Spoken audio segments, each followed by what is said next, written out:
Bismillahirrahmanirrahim. Assalamualaikum warahmatullahi wabarakatuh. Waalaikumsalam warahmatullahi wabarakatuh. Alhamdulillahirabbil alamin.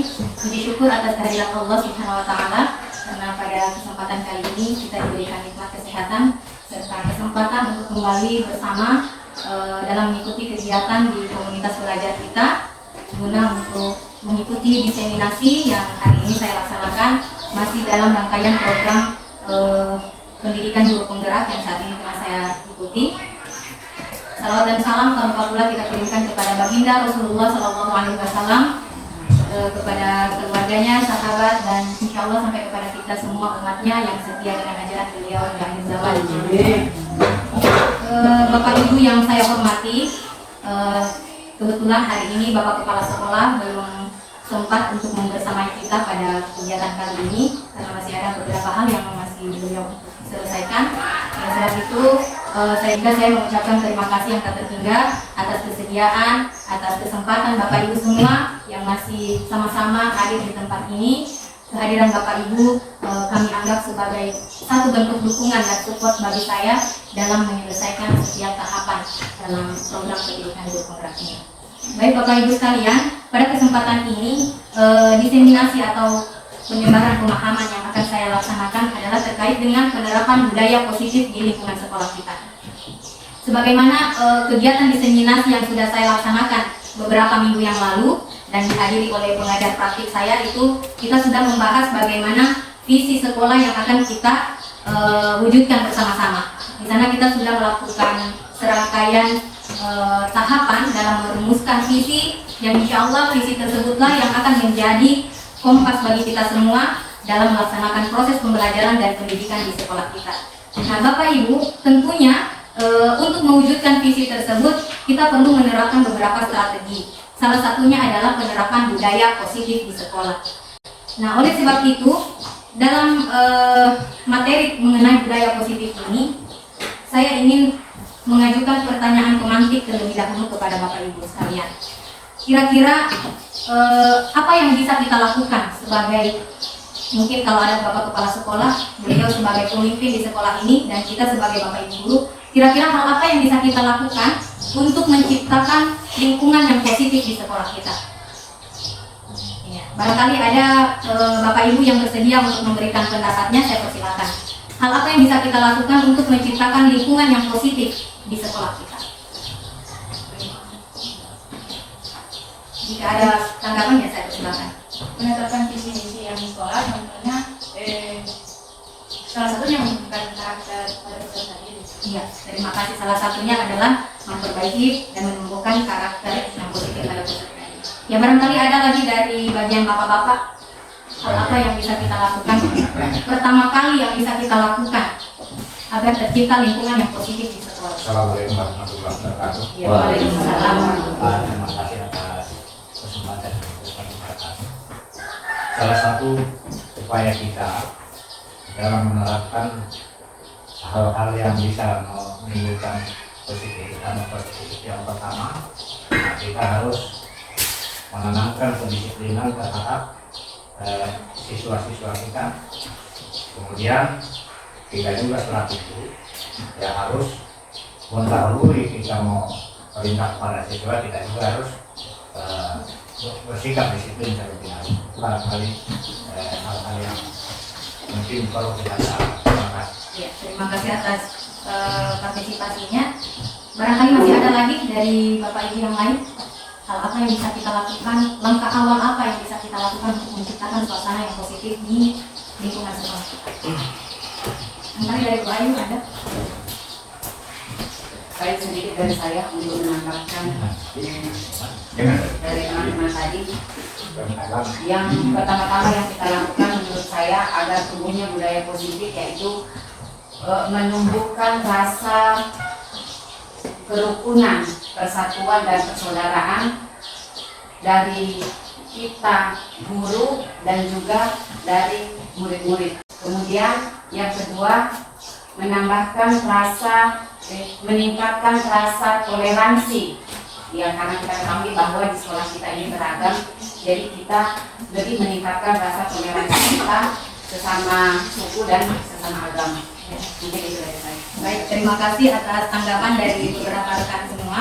Ya, jadi pada intinya apa yang sudah disampaikan oleh Bapak Ibu semuanya sudah mengacu pada bagaimana upaya kita sebagai guru dalam membentuk satu lingkungan yang positif di sekolah kita, baik dari pembinaan karakter, kemudian pembinaan disiplin, baik dari guru maupun siswa, kemudian bagaimana kita bisa menciptakan suasana yang rukun, yang nyaman, yang memiliki rasa toleransi antar agama, suku dan budaya yang ada di sekolah kita.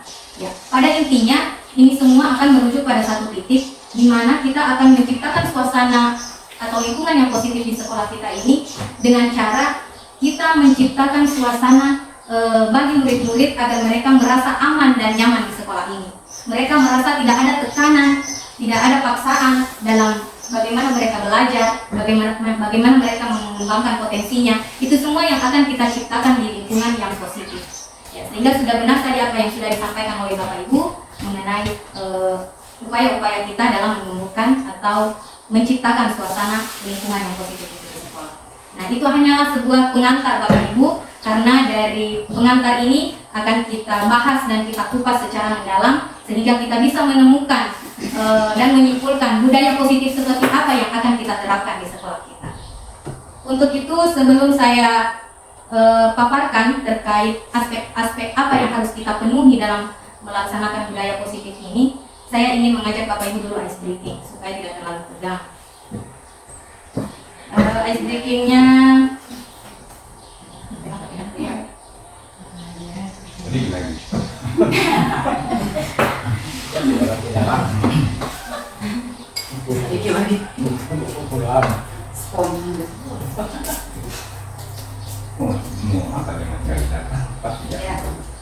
ice breakingnya kita bermain teka-teki saja Bapak Ibu.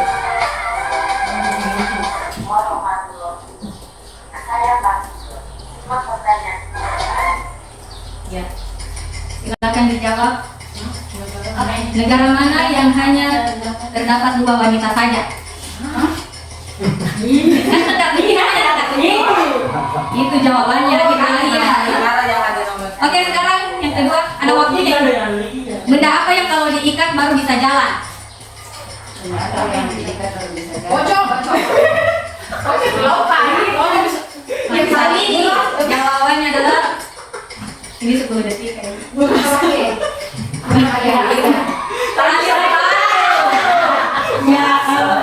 Tadi kita sudah menjawab beberapa pertanyaan pemantik terkait penerapan budaya, bagaimana menciptakan lingkungan yang positif di sekolah.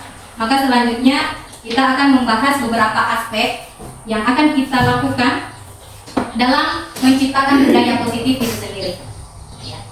Jadi mungkin ini masih ngambang di pikiran kita, apa sebenarnya ini budaya positif yang akan kita bahas. Nah, kita kupas satu persatu dari aspek yang disiplin positif, kemudian kita akan juga mempelajari tentang motivasi perilaku manusia, selanjutnya posisi kontrol guru, 4 keyakinan kelas, dan yang terakhir kelima segitiga restitusi.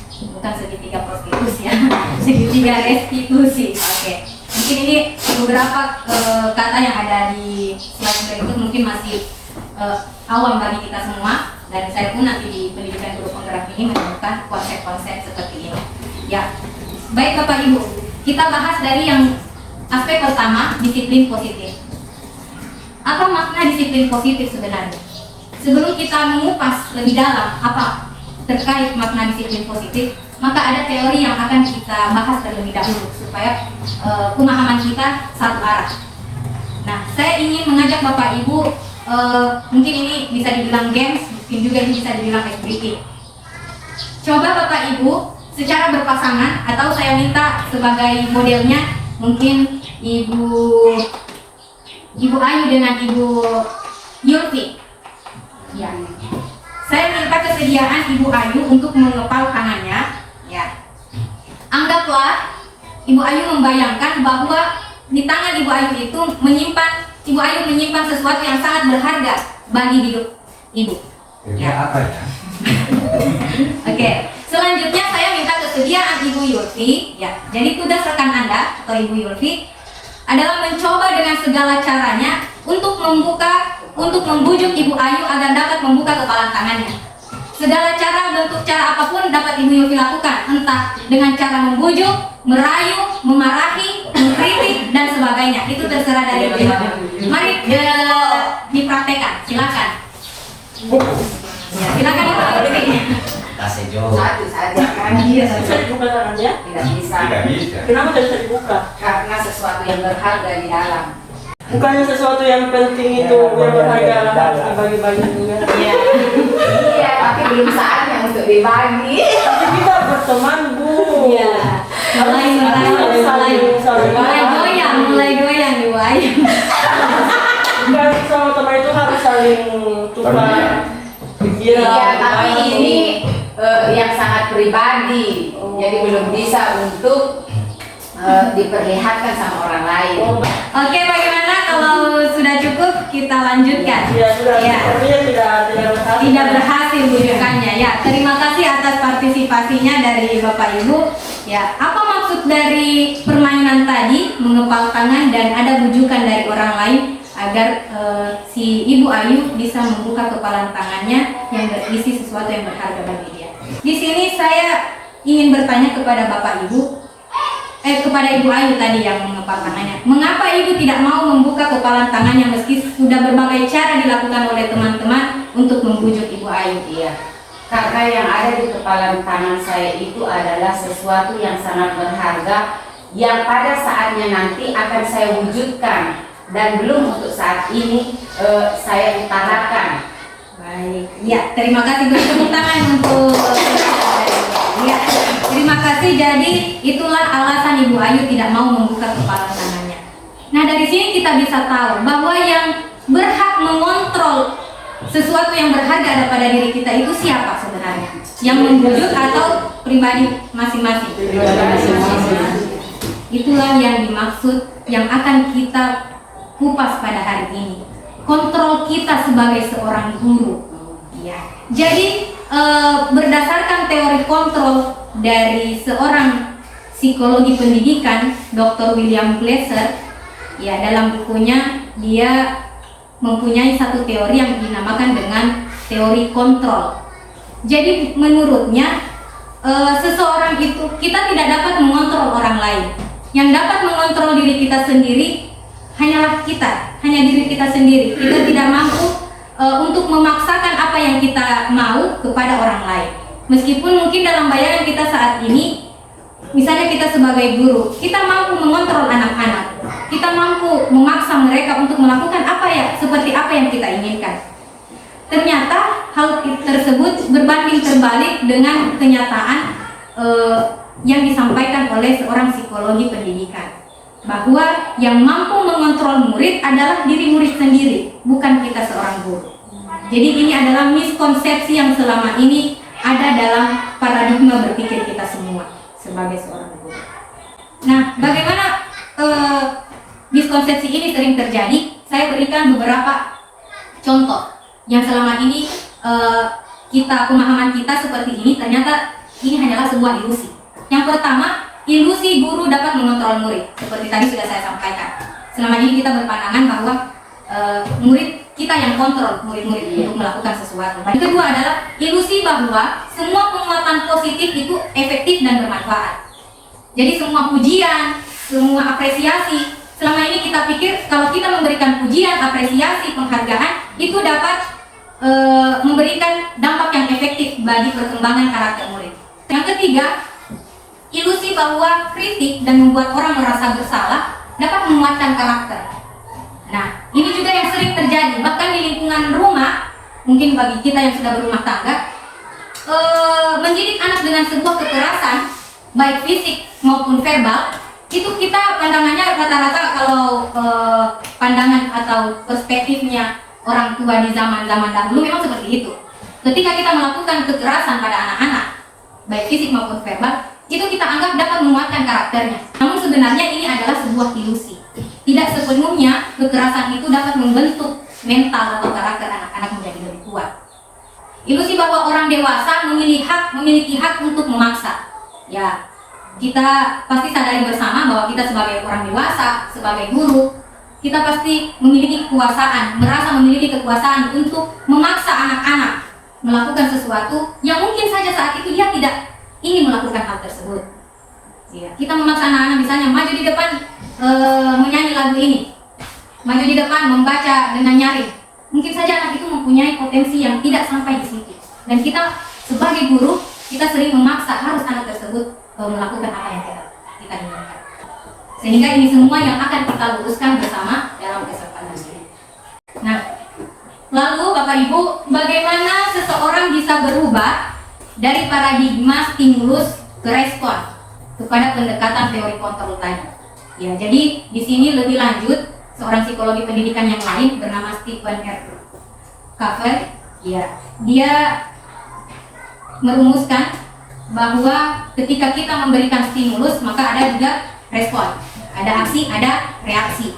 Nah, akan tetapi seperti tadi yang sudah Ibu Yulfi lakukan tadi, dia memberikan aksi dengan membujuk Ibu Ayu. Ibu Ayu memberikan reaksinya atau responnya, dia tidak ingin membuka kepalan tangannya. Nah, ini masuk dalam teori kontrol tentang stimulus dan respon. Apa bedanya stimulus respon dengan teori kontrol? Bisa Bapak Ibu lihat di sini. Di sini penjelasan yang lebih detail. Yang pertama, realitas kebutuhan kita semua sama. Kalau menurut teori stimulus respon, kebutuhan kita semua yang ada di sini sama. Akan tetapi kalau teori kontrol, kebutuhan kita ini berbeda-beda. Benar tidak Bapak Ibu? Apakah Ibu Ayu memiliki kebutuhan yang sama dengan Pak Ibrahim?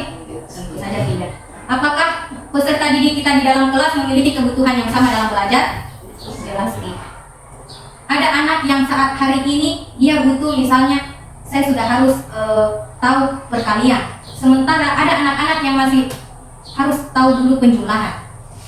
Berarti dia memiliki kebutuhan yang berbeda. Oke, selanjutnya, kalau di stimulus respon, semua orang melihat hal yang sama. Akan tetapi kalau di teori kontrol, setiap orang memiliki pandangan atau gambaran yang berbeda. Mungkin saja murid kita memiliki pemahaman yang sama dalam perkalian, akan tetapi ketika perkalian itu diubah menjadi pembagian, mereka akan memiliki pandangan yang berbeda dalam menyelesaikan tugas pembagian. Setiap anak akan memiliki pandangan yang berbeda terkait hal-hal yang kita berikan pada mereka. Sehingga kita tidak dapat memaksakan bahwa semua orang itu, semua anak itu memiliki pandangan yang sama terhadap materi yang kita ajarkan. Dan yang terakhir, kita mencoba mengubah orang agar berpandangan sama dengan kita. Sementara di teori kontrol, kita berusaha memahami pandangan orang lain tentang dunia. Saya ingin memberikan pertanyaan lagi kepada Bapak Ibu. Yang pertama, bagaimana kita berperilaku? Ya, barangkali Bapak Ibu bisa memberikan responnya. Bagaimana kita berperilaku di sekolah seharusnya sebagai guru? Barangkali ada Ibu Sadia, barangkali bisa memberikan tanggapannya. Ya, terima kasih. Assalamualaikum warahmatullahi wabarakatuh. Waalaikumsalam. Terima kasih atas kesempatannya. Ini pertanyaannya bagaimana kita berperilaku. Jadi menurut saya, kita sebagai guru, misalnya, contohnya kita sampaikan kepada anak didik itu kita harus berpakaian rapi. Ya, kita setiap siswa itu harus berpakaian rapi setiap datang di sekolah. Sebelumnya itu guru itu harus apa yang telah disampaikan ketika itu terlebih dahulu dia harus melakukannya. Barangkali satu contoh. Iya, terima kasih. Berarti pada intinya sebelum memberikan arahan kepada siswa maka kita terlebih dahulu yang bergerak untuk melakukan. Nah, pertanyaan kedua, mengapa kita melakukan segala sesuatu atau melakukan hal tersebut? Apa alasan ibu melakukan hal tersebut kepada anak-anak, menyuruh anak-anak untuk berpakaian rapi? Apa alasannya? Iya. Di sini saya menyampaikan hal tersebut Karena dalam satu sekolah itu, setiap sekolah ya, itu semua siswa itu harus berpakaian rapi. Alasan saya karena itu adalah salah satu tata tertib. Baik, berarti perilaku tersebut tujuannya untuk memenuhi tata tertib sekolah. Iya, oke. Yang ketiga, apakah kita melakukan sesuatu karena adanya dorongan dari lingkungan atau ada dorongan yang lain? Tadi Ibu sudah contohkan tentang berpakaian yang rapi. Nah, Ibu melakukan itu tadi kepada anak-anak, menyuruh mereka berpakaian rapi. Itu dorongan dari lingkungan atau dari dorongan dari mana? Ya, terima kasih untuk pertanyaan yang ketiga. Ya, alasannya kenapa? Jadi saya menyampaikan hal seperti itu dan berpakaian rapi setiap hari di sekolah. Karena ini akan melatih diri anak itu sendiri supaya dalam kehidupannya itu dia tetap rapi ataupun disiplin dalam setiap aktivitas. Terima kasih atas respon tanggapan dari Ibu Saadia terkait dengan perilaku yang dia berikan contoh bagaimana mendisiplinkan anak-anak dalam berpakaian di sekolah. Bapak Ibu, saya ingin memberikan satu pertanyaan lagi, ini bisa ditanggapi oleh Bapak Ibu semua. Apa motivasinya Bapak Ibu sehingga datang ke sekolah tepat waktu? Barangkali dari Bapak-Bapak bisa memberikan tanggapannya. Ya, silakan.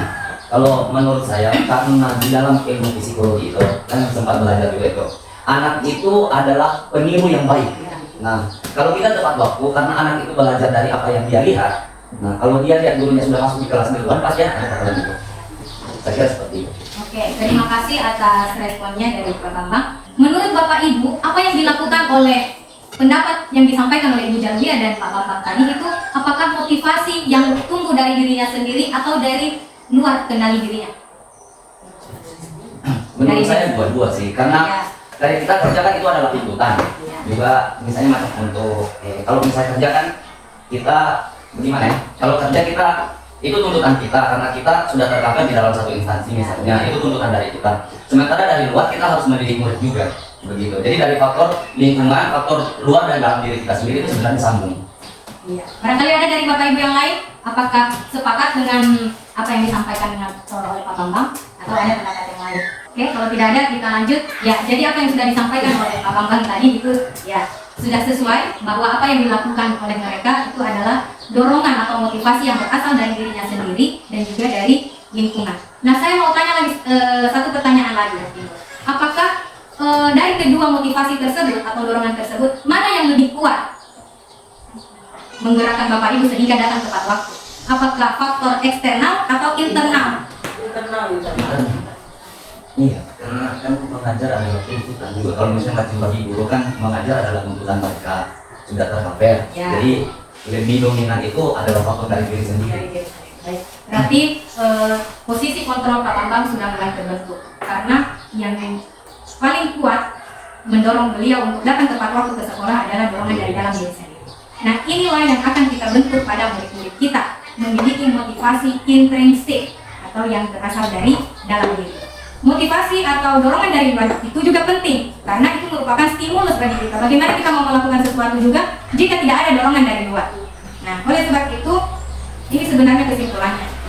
Ya, terkadang kita melakukan sesuatu karena kita menghindari rasa sakit, rasa ketidaknyamanan atau menghindari hukuman. Ya, terkadang juga kita melakukan sesuatu untuk mendapatkan apa yang kita mau. Terkadang kita mau melakukan sesuatu karena ada imbalannya. Ya. Jelas. Kadang kita mau melakukan sesuatu karena ada penghargaan di sana. Kita membutuhkan pengakuan atau validasi dari orang lain terkait apa yang sudah kita lakukan. Jadi ini adalah dua hal yang bagaikan dua sisi mata uang yang berbeda. Kita melakukan, ya jadi berarti yang tadi dilakukan oleh Pak Bambang dan Ibu Jalwia adalah menghindari ketidaknyamanan atau untuk mendapatkan sesuatu. Mendapatkan sesuatu. Ya, ada dua hal yang berbeda. Kita melakukan sesuatu karena menghindari ketidaknyamanan atau hukuman, dan yang kedua karena ingin mendapatkan sesuatu. Ini mendapatkan sesuatu. Kalau Pak Bambang, Kalau saya dua-duanya. oke. Kalau Bapak Ibu yang lain, Kan tujuannya kita membentuk apa kuliah. Tidak kenyamanan. Salah satunya juga itu dua-duanya. Dua-duanya. Iya. oke. Berarti iya. Tidak ada yang jawaban Bapak Ibu yang tidak tepat, semuanya tepat. Kemudian yang jadi pertanyaan saya, untuk melakukan sesuatu karena menghindari hukuman Itu kira-kira masuk dalam motivasi intrinsik atau ekstrinsik? Intrinsik sih, karena kita menghindari sesuatu misalnya kayak rasa sakit. Ya. Karena dominan itu kalau misalnya macam kita yang kayak orang dewasa itu lebih mending menghadapi masalah ketimbang melarikan diri dari masalah. Nah, kalau anak-anak itu tidak seperti itu. Anak-anak itu lebih cenderung ke menghindari sebuah masalah ketimbang mereka harus menerima rasa sakit. Ya. Gitu. Oke, terima kasih atas pendapat dari Bapak Ibu semua. Ya, perlu kita luruskan bersama di sini. Ketika seseorang melakukan satu tindakan atau perilaku atau anak lah, kita contohkan secara konkret. Ketika murid melakukan sesuatu untuk menghindari rasa sakit, menghindari hukuman dan rasa ketidaknyamanan, itu merupakan motivasi dari luar dirinya sendiri. Motivasi ekstrinsik. Dia takut apabila tidak melakukan itu dia akan dihukum. Ya, dia takut apabila ada teman-temannya yang memaksa dia, mengejek dan lain sebagainya, kemudian dia melawan, dia takut dia akan ditinggalkan oleh teman-temannya, akan dimusuhi oleh teman-temannya. Berarti ini adalah faktor atau motivasi ekstrinsik yang dari luar dirinya. Jadi kedua tindakan yang ada di slide ini, melakukan sesuatu karena menghindari hukuman dan melakukan sesuatu karena ingin mendapatkan imbalan, itu semuanya adalah motivasi ekstrinsik. Nah, sebenarnya menurut Bapak Ibu, dorongan dari luar ini penting atau tidak? Penting ya, penting juga ya. Motivasi intrinsik dan ekstrinsik ini sebenarnya dua motivasi yang penting bagi kita sebagai individu, apalagi bagi anak-anak kita di sekolah. Nah, akan tetapi Bapak Ibu, yang mau kita bentuk adalah motivasi intrinsik dari seseorang. Bagaimana seseorang itu melakukan sesuatu tanpa adanya paksaan, iya, atas kesadaran dirinya sendiri, atas apa yang ia yakini. Nah, sebentar akan ada lagi pembahasan yang lebih mendalam terkait itu. Ya, sampai di sini mungkin kita sudah satu pemahaman ya Bapak Ibu ya. Oke, kita lanjut. Kita masuk pada aspek yang kedua. Iya. Aspek yang kedua ini mengenai motivasi perilaku manusia, masih kaitan dengan yang tadi. Jadi ada 3 motivasi perilaku manusia. Tadi kan baru 2 yang kita bahas. Yang pertama, untuk menghindari ketidaknyamanan atau hukuman. Sudah tadi kita ulas. Yang kedua, untuk mendapatkan imbalan atau penghargaan dari orang lain. Nah, yang ketiga adalah untuk menjadi orang yang mereka inginkan dan menghargai diri sendiri dengan nilai-nilai yang mereka percaya. Maka untuk menjalankan keyakinan tersebut, itu harus ada dorongan dari diri kita sendiri. Ya, jadi seseorang yang akan kita bentuk pada diri individu, murid-murid kita adalah motivasi yang ketiga. Bagaimana kita bisa membentuk anak-anak ini memiliki perilaku yang dilakukan itu memang berdasarkan keyakinannya. Ya, kalau keyakinan ini kan sudah tidak bisa diganggu-gugat. Seperti Ibu Ayu tadi, dia mau mengepal terus tangannya ini karena dia meyakini bahwa hal ini yang ada di tangannya itu sesuatu yang berharga, yang tidak boleh sama sekali dia berikan sama orang lain. Itu berdasarkan kebutuhannya pada saat itu. Nah, begitupun anak-anak kita mau mengajarkan mereka disiplin berpakaian, datang tepat waktu ke sekolah, tidak membuang sampah sembarangan. Itu harus terbentuk dulu dari motivasi intrinsiknya. Bagaimana mereka mau membuang sampah pada tempatnya tanpa harus diperintah oleh Bapak Ibu guru, tanpa harus mendapat pujian dulu dari Bapak Ibu guru, tanpa harus takut dihukum kalau tidak bertugas di dalam kelas. Oke, selanjutnya pertanyaan yang kedua. Nilai-nilai kebajikan apa yang Anda rasakan penting saat ini untuk ditanamkan pada murid-murid kita di kelas atau di sekolah? Nilai-nilai kebajikan berarti nilai-nilai kebaikan, nilai-nilai yang positif, nilai-nilai yang terlepas dari agama, suku, dan budaya. Jadi kalau saya berpikir untuk merubah, karena kebiasaan kita kan termotivasi ada 2 hal yang lain. Jadi misalnya kita merubah dari sisi itu supaya anak-anak selalu termotivasi dari dalam dirinya sendiri. Berarti tugas kita dulu itu adalah harus selamanya menggugah hati anak. Artinya dengan masa itulah, tapi kita tidak memaksakan, cuma kita harus senantiasa menggugah agar bisa muncul dalam dirinya, oh itu hal-hal yang positif yang harus saya lakukan. Barangkali demikian. Baik, terima kasih. Barangkali ada dari Bapak Ibu yang lain? Nilai-nilai meningkatkan kecintaan anak-anak terhadap kelas ataupun sekolah agar dia menjadi sadar bahwa menjaga semuanya ini tidak hanya karena motivasi yang nomor satu tadi dengan nomor dua, tetapi memang motivasi yang tumbuh dari diri anak itu sendiri. Terima kasih atas partisipasinya dari Bapak Ibu. Ya, jadi kalau kita tarik benang merahnya dari buku pendapat nilai dan kajian itu sebenarnya satu, yaitu bagaimana seorang guru menggugah, menasehati, selalu memberikan arahan kepada anak-anaknya terkait nilai-nilai kebajikan yang bisa kita lakukan di sekolah. Dan itu harus lambat laun kita harapkan itu dapat tumbuh dari diri dalam diri mereka sendiri. Ya. Apa makna disiplin positif? Ini kan yang kita bahas payung besarnya adalah budaya positif. Ternyata ada lagi turunannya, disiplin positif. Ya. Apa makna disiplin positif sebenarnya? Ya, saya mau memberikan pertanyaan lain. Ketika mendengar kata disiplin, apa yang terbayang di benak Bapak Ibu? Ketika mendengar atau membaca kalimat disiplin, kata disiplin, Sesuatu yang baik yang dilakukan berulang-ulang. dari Ibu Martina, Ibu Sri Hartina, kira-kira disiplin itu apa? Menurut Bapak Ibu? Melakukan sesuatu dengan kesadaran. Sesuatu yang dilakukan berulang, sesuatu yang dilakukan atas kesadaran. Terkait kata disiplin, ya, kebanyakan orang akan menghubungkan kata disiplin ini dengan tata tertib, ya, atau peraturan. Ya, jadi selama ini memang dalam pandangan kita disiplin itu artinya memenuhi atau atas peraturan, memenuhi peraturan itu atau tata tertib tersebut. Nah, kata disiplin juga sering dihubungkan dengan hukuman. Berarti kalau tidak melakukan peraturan tersebut, dia akan mendapatkan hukumannya. Ya, padahal itu adalah hal yang sungguh berbeda. Karena belajar tentang disiplin positif tidak harus dengan memberikan hukuman. Justru itu adalah salah satu alternatif terakhir, dan bila perlu hukuman itu tidak digunakan sama sekali. Jadi dalam penerapan disiplin positif ini, karena di dalam paradigma berpikir kita disiplin itu merupakan satu tata tertib atau aturan yang harus dipenuhi oleh murid maupun guru, maka ketika seseorang melanggar disiplin tersebut akan diberikan atau mendapat hukuman dan konsekuensi dari apa yang tindakan yang dia lakukan. Nah, sehingga dalam penerapan disiplin positif ini, kalau perlu kita tidak menggunakan hukuman sama sekali. Jadi di sini ada pengertian secara luas tentang disiplin positif. Ya, adalah suatu cara penerapan disiplin yang mengajarkan anak untuk bertanggung jawab dan menumbuhkan kesadaran diri berdasarkan nilai-nilai kebajikan yang universal berdasarkan motivasi intrinsik. Nah, dalam disiplin positif ini yang mau kita kuatkan pada anak-anak adalah bagaimana mereka bisa bertanggung jawab dan memiliki kesadaran diri berdasarkan nilai-nilai kebajikan tadi yang mereka yakini.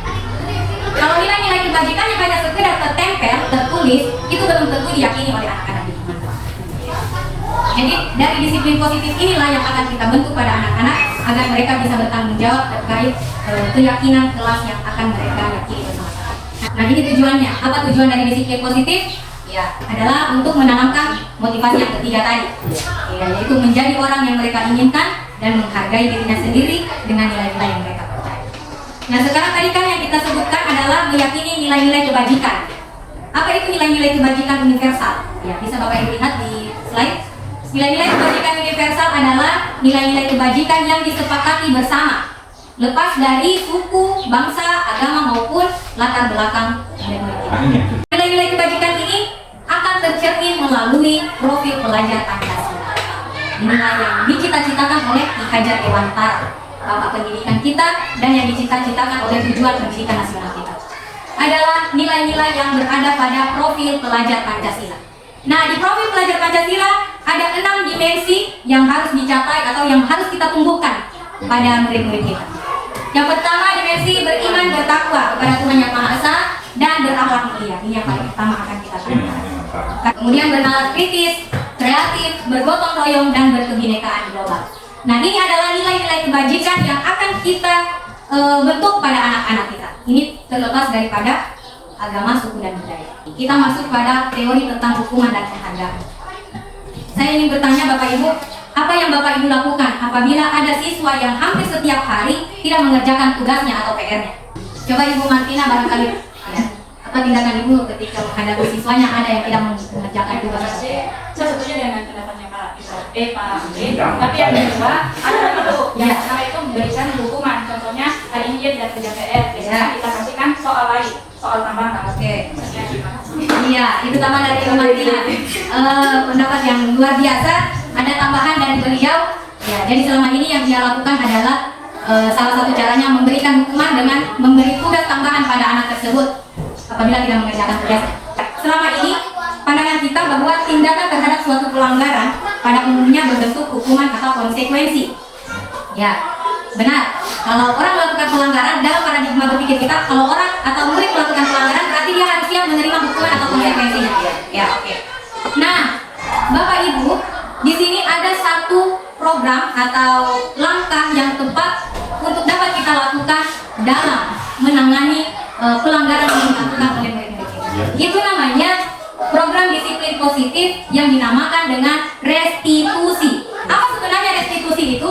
Ya, ini kalau menurut dosen, seorang ahli pendidikan, restitusi adalah proses menciptakan kondisi bagi murid untuk memperbaiki kesalahan mereka sehingga mereka bisa kembali pada kelompoknya dengan karakter yang lebih kuat.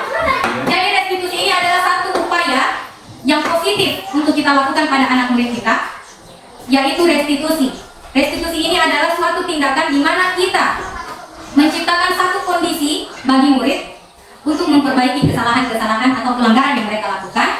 Ya. Sehingga setelah kita lakukan, kita ciptakan kondisi ini, mereka akan kembali ke kelompoknya, ya, berbaur kembali bersama teman-temannya dengan karakter yang lebih kuat.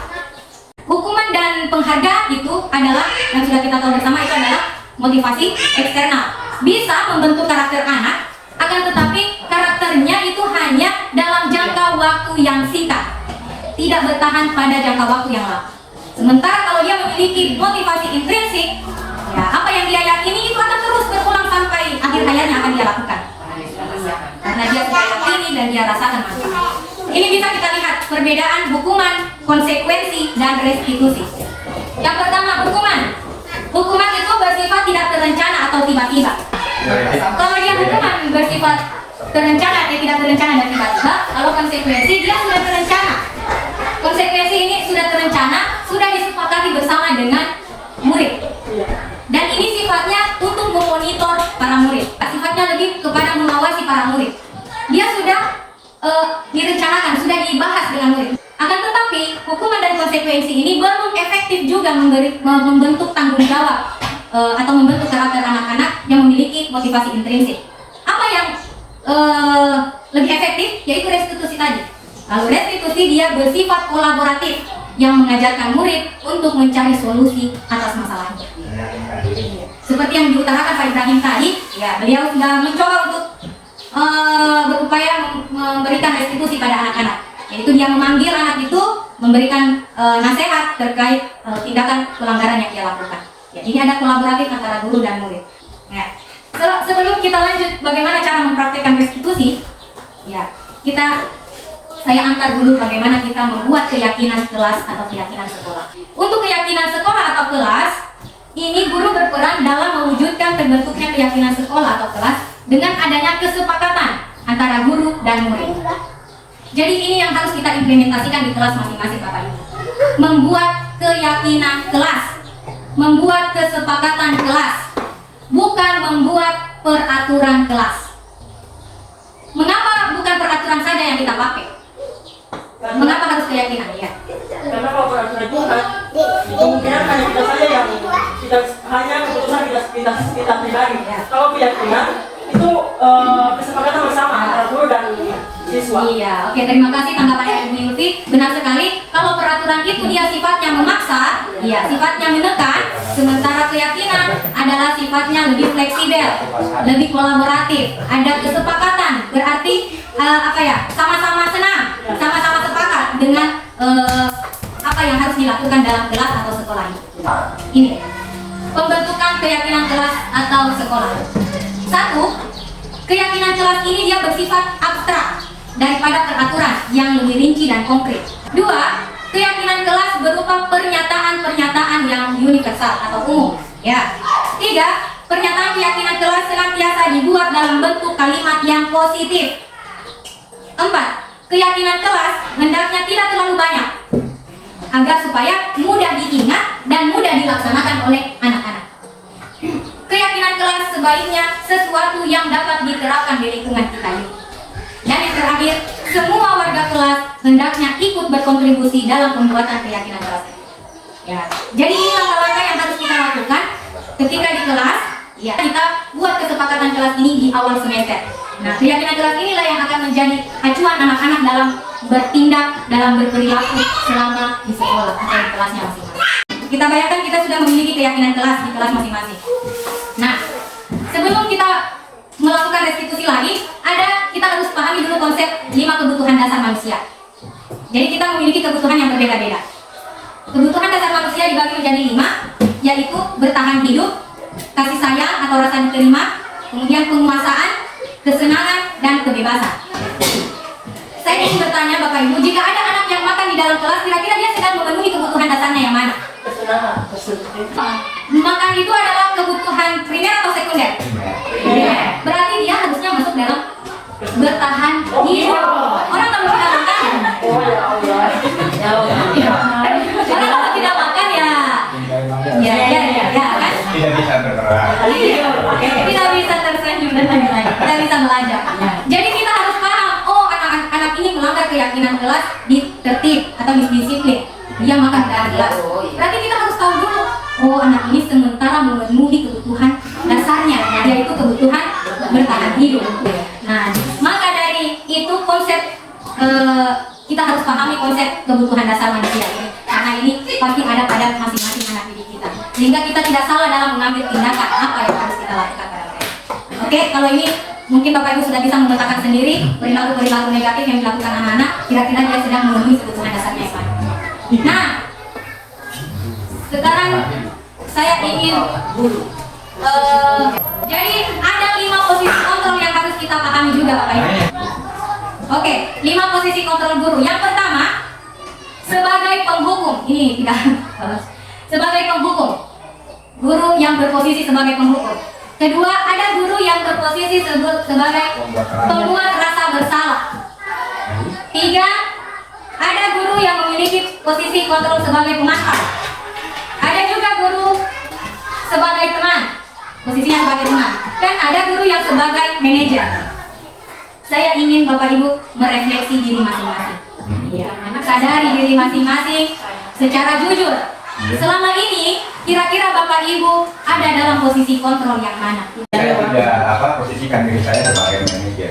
Masya Allah, luar biasa. Oke, kalau dari Pak Ibrahim? Saya insya Allah dominan sebagai manajer. Oke. Kalau Pak ini mungkin di lingkungan rumah, kalau ada adik-adiknya. Kosa sebagai teman, jadi suka sebagai manajer.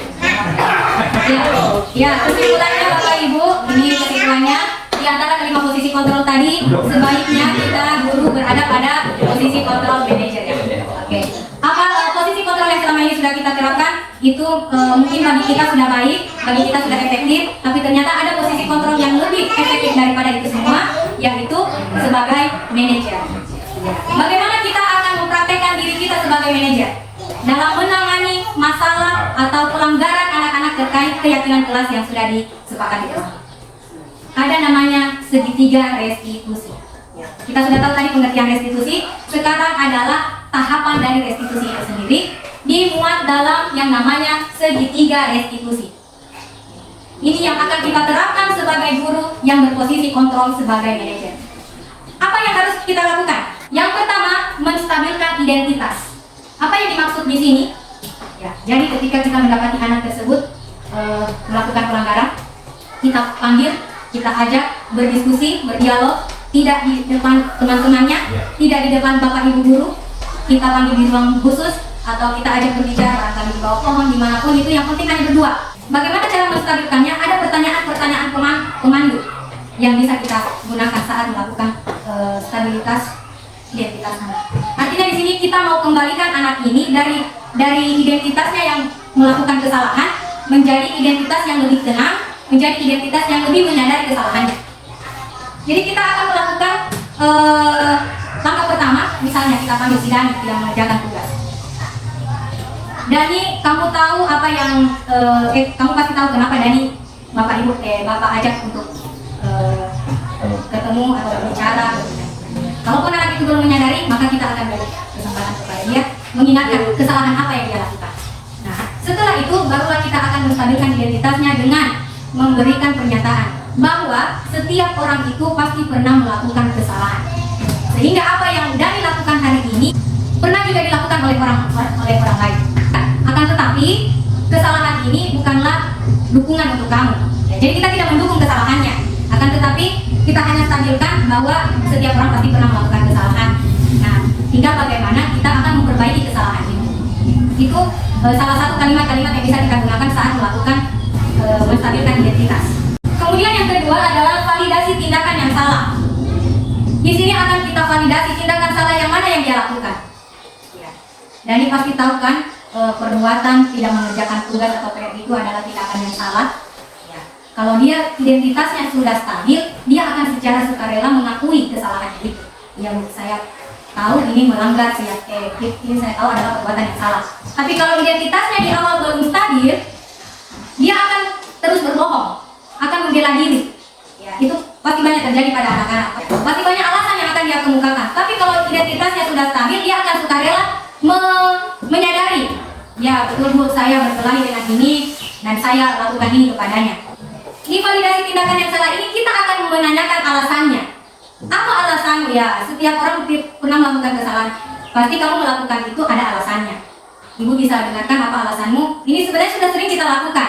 Hanya saja mungkin belum terstruktur dan belum sampai pada menstabilkan identitas anak-anak dan memvalidasi tindakan-tindakan mereka yang salah. Selanjutnya, iya, jadi keyakinan jelas ini yang harus kita betul-betul tekankan pada anak. Ya, kamu tahu kalau konsekuensi apa yang bisa kamu dapatkan apabila melanggar keyakinan jelas itu. Ya, pasti dia akan menyadari ini. Ya. Selanjutnya kita akan berdialog. Kira-kira solusinya apa? Hal apa yang bisa kamu lakukan untuk memperbaiki masalah hari ini? Jadi anak diberikan kebebasan, diberi kesempatan untuk mencari caranya sendiri memperbaiki masalahnya. Bukan kita yang langsung menawarkan solusinya. Jadi lain kali kerjakan tugasnya ya. Kamu tahu kalau tidak kerja tugas kamu tidak dapat nilai. Jangan langsung disodorkan solusi seperti ini. Berikan dia dulu kesempatan. Kira-kira solusi apa dari dirinya? Kalau solusi itu kurang tepat, barulah kita sebagai guru meluruskan solusi atau pendapat yang dia sampaikan. Ya, disitulah letak restitusinya, menciptakan kondisi pada anak, ya, sehingga tumbuh karakter yang lebih kuat. Sehingga ketika dia kembali, ya, kamu boleh kembali ke kelas, kamu sudah menemukan cara apa yang tepat untuk kamu lakukan, memperbaiki kesalahanmu. Karena itu yang kamu yakini, berarti kamu merasa senang ketika melakukannya. Sehingga anak kembali ke kelasnya sudah dengan karakter yang lebih kuat, tidak malah mentalnya jadi jatuh ketika kita berikan arahan seperti ini. Ya, meskipun kita tahu bersama dalam melakukan pembinaan seperti ini kepada anak-anak, tidak serta-merta hari itu juga terlihat hasilnya. Ya, namanya pembinaan karakter, namanya membentuk akhlak karakter pada anak, ini adalah satu proses yang harus dilakukan secara konsisten dan berkelanjutan. Tidak dalam waktu yang singkat akan terbentuk perilaku itu. Sehingga ini hanyalah satu upaya kita di dalam menangani kasus-kasus anak-anak di sekolah. Nah, saya tayangkan satu video dalam penerapan segitiga restitusi.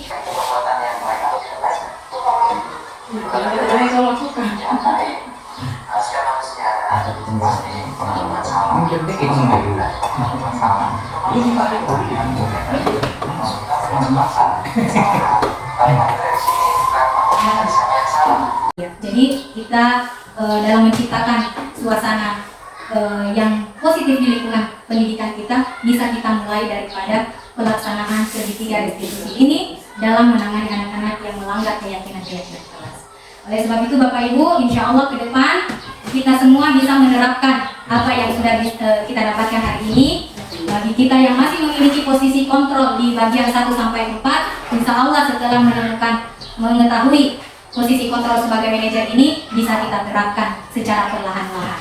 Ya, demikian Bapak Ibu saya simpulkan pertemuan kita atau materi kita hari ini. Yang pertama, dengan menerapkan budaya positif di sekolah akan mempermudah tercapainya tujuan pendidikan nasional sesuai dengan filosofi Ki Hajar Dewantara, yaitu pendidikan yang berpusat pada murid dan bersifat menuntun.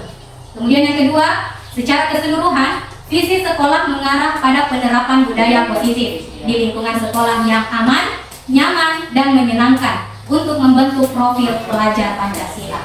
Dan yang terakhir, hal yang perlu untuk dilakukan dalam menanamkan budaya positif pada murid adalah melakukan kolaborasi antara sekolah, orang tua, agar karakter murid dapat terbentuk tidak hanya di lingkungan sekolah, namun juga di lingkungan keluarga. Sehingga sudah benar, sudah tepat apa yang disampaikan oleh Bapak Amrin tadi, bahwa setelah kita melakukan restitusi pada anak, sebaiknya tindak lanjut daripada itu kita berkomunikasi secara terbuka dengan wali murid agar mereka juga bisa membantu proses restitusinya di rumah atau memberi pendampingan yang lebih kepada anak-anak kita di rumah. Ya baik Bapak Ibu, insya Allah di semester depan kita sudah memiliki keyakinan masing-masing di kelasnya dan kita sudah dapat menerapkan hal itu di lingkungan sekolah kita. Saya minta Bapak Ibu memberikan refleksi tentang kegiatan kita hari ini. Barangkali dari Pak Ibrahim saya minta kesediaannya. Karena refleksi ini apa ya, sebagai acuan bagi kita memperbaiki hal-hal apa yang perlu kita perbaiki ke depan. Terima kasih. Assalamualaikum warahmatullahi wabarakatuh.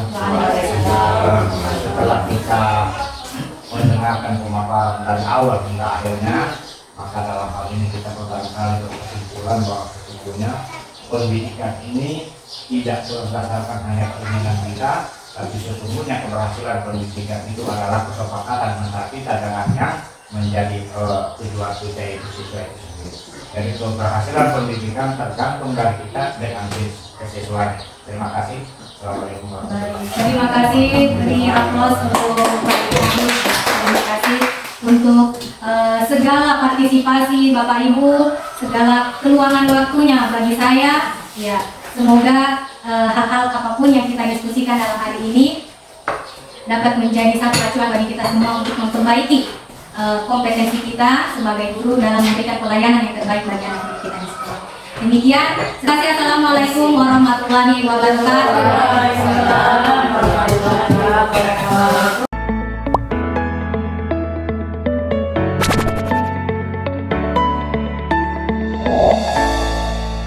Bismillahirrahmanirrahim. Assalamualaikum warahmatullahi wabarakatuh.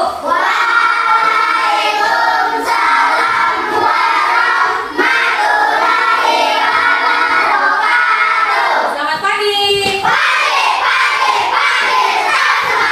Bagaimana kabar kalian hari ini?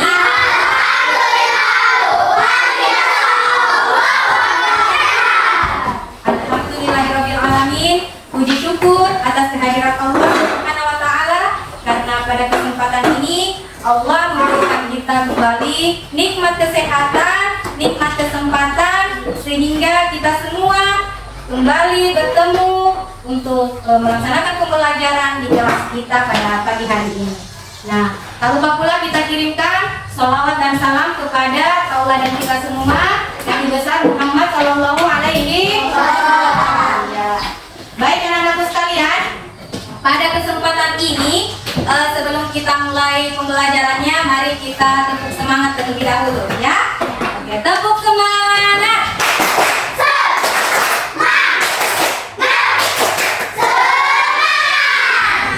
Anak-anakku sekalian, pada kesempatan ini kita akan membuat keyakinan kelas bersama-sama. Nah, apa itu keyakinan kelas? Keyakinan kelas itu adalah hal-hal yang akan kita lakukan selama pembelajaran di dalam kelas maupun ketika kita berada di lingkungan sekolah. Jadi hal-hal yang perlu kita lakukan di dalam kelas itu adalah hal-hal yang baik, tentunya hal-hal yang baik. Sehingga pada kesempatan ini kita bersama-sama, guru dan kalian para siswa akan membuat keyakinan kelas yang akan kita sepakati bersama-sama. Sehingga ketika dalam pembelajaran maupun ketika kalian berada di luar kelas atau di lingkungan sekolah, keyakinan kelas ini akan selalu kalian lakukan. Kita semua lakukan. Nah, Ibu sampaikan kepada kalian adalah menuliskan. Jadi Ibu memberi kesempatan kepada anak-anakku semua menuliskan ide-idenya atau menuliskan keinginannya, hal-hal apa yang perlu kita lakukan selama proses pembelajaran maupun di luar proses pembelajaran di kelas. Ibu beri contoh, misalnya hal yang perlu kita lakukan setiap mau memulai pembelajaran, apa yang kita lakukan? Iya, berdoa. Maka itu yang kalian tulis di kertas ini. Ini 3 ya, tapi yang ditulis cuma 2 lembar karena supaya lemnya tidak hilang ya.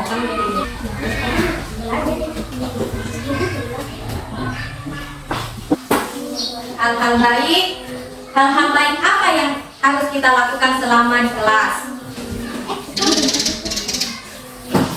Yang sudah selesai, silakan ditempelkan sini. Ya.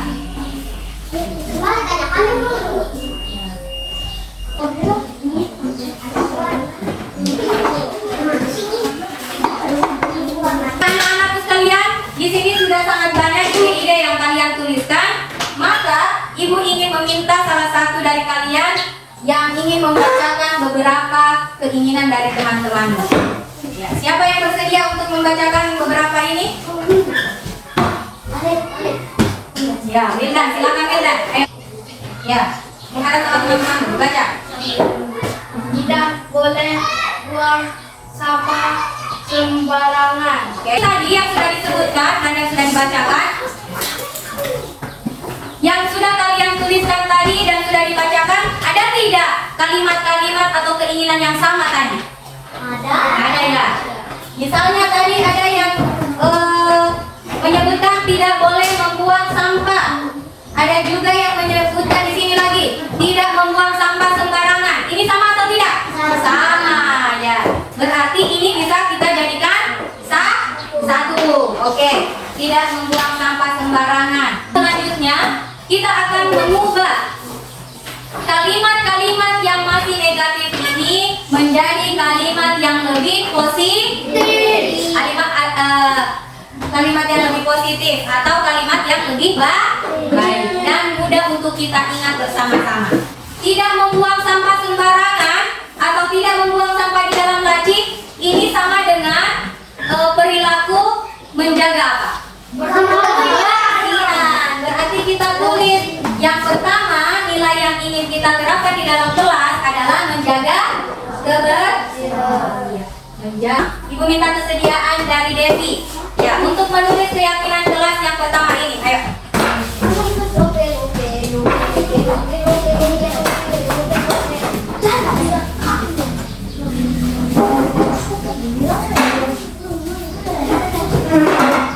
Nah, baik anak-anakku sekalian, inilah keyakinan kelas yang sudah kita sepakati bersama-sama. Yang pertama adalah menjaga kebersihan. Menjaga kebersihan, coba sebutkan contoh yang harus dilakukan kalau menjaga kebersihan. Satu-satu, coba Dani. Contoh menjaga kebersihan di kelas. Ya, apalagi Udin? Ya, sekarang Ibu berharap keyakinan kelas yang sudah kita sepakati bersama ini dapat kita laksanakan bersama, baik di kelas maupun di luar kelas, baik di sekolah maupun di rumah. Bisa kita laksanakan? Bisa. Dan kalian pasti akan tahu kalau kita melanggar keyakinan kelas ini, maka yang akan menerima kerugiannya sendiri adalah kita sendiri. Baik. Nah, anak-anakku, sebelum kita akhiri pertemuan kita hari ini dalam membuat keyakinan kelas, Ibu ingin kalian membubuhkan atau menulis tanda tangan kalian masing-masing di bawah ini. Ya, silakan membubuhkan tanda tangan di sini boleh. Langsung maju